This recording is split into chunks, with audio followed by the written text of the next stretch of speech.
Welcome to the Grand Tour of Switzerland. This is the Castle of Gruyères, and I can finally show you some of the mountains that are around here. Again, a perfect opportunity to do 360 controls here. From a tourism standpoint, which the country isn't open yet, but the Grand Tour of Switzerland, there are a lot of those red crest view opportunities, and the idea is, of course, to get a photo in front of as many of them as possible. What I like is behind you right now, so I'm going to spin around. If you've already spun around, well, I guess you just have to spin again. Look at that.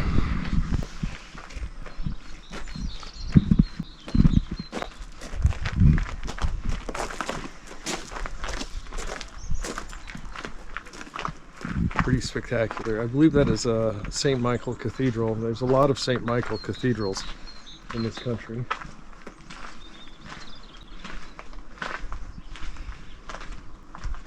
So all of these, not just these pastures that you can see, but obviously the entire area is famous for Gruyere cheese making, and that's all based on these alpine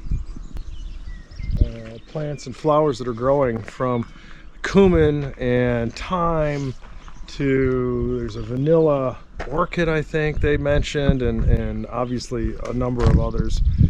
And what's really cool is all of these mountains, if you just go and get cheese from a barn, which you can do, there are a number of barns and Alp restaurants, Alp houses that are up there as you're hiking around. You don't have to be in the snow, you know, this is all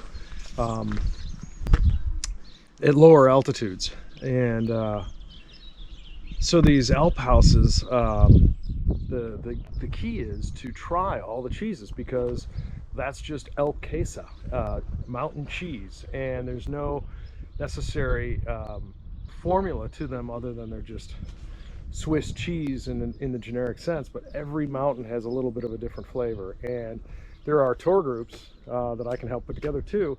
And of course, when I'm hiking, I just love to stop at these different Alp houses and to sample the cheese, because that is the taste of the local flora, and it's pretty spectacular to be able to go and taste the difference between this peak and that peak and that peak. And over time, you know, you get to know these different flavors. So this is, of course, Gruyere, which is going to be under a specific recipe, specific formula, and there is nuance within the aging of the Gruyere, but for the most part, you know, this is supposed to be a single profile that, you know, changes with age.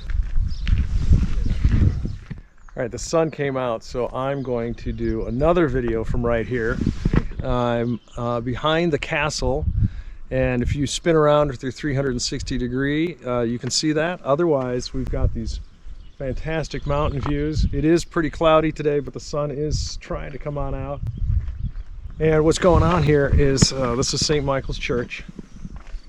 If you saw the video of me eating the meringue with cream of Gruyere, that was across the town by that circular tower over there. And what's really just, again, so spectacular about this location is it's sandwiched between two different sets of mountains. Over here, which is south and west, this is toward Lake Geneva and the mountains of Vaud, and all the wine growing, and Lake Geneva is on the other side of these peaks. Not all the wine growing, but that regional wine growing. And then on this side, over this way, is the Bernese Oberland. So Bern is just to the north and to the east. And I would say that Jungfrau and Eiger is probably straight east from here. And these are, we're getting into the big peaks here. You know, it was so amazing taking the train in to town.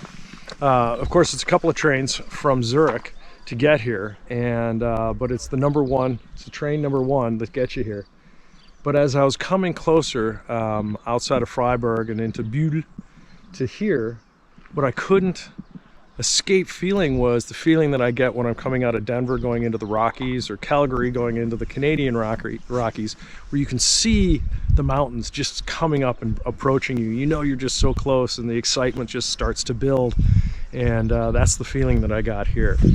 So I like this place a lot. I'm going to be returning here. There's a lot to do, a lot to eat, a lot to learn. See you tomorrow.